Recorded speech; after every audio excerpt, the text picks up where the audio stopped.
Assalomu alaykum hurmatli aziz yurtdoshlar. Kimda kim shunaqangi zapayka apparatlaridan foydalanadigan bo'lsa, bizda bu apparat uchun ishlatiladigan salafan bor.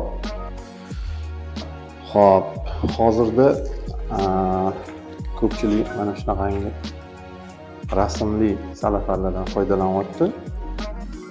Bizda rasmsiz salafanlar bor. Men sizga hozir bitta zapayka qilib ko'rsatib beraman.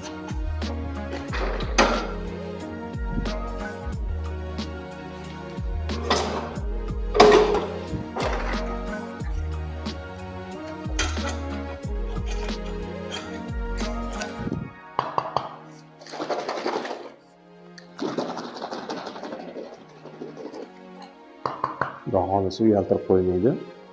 Keyin buni ko'chirib olish ham juda ham oson. Mana ko'chirsa bo'ladi. Kimga shunaqangi salafanlar kerak bo'lsa, pastdagi raqamlarga murojaat qilaverasizlar. Kattakon rahmat. Salomat bo'ling.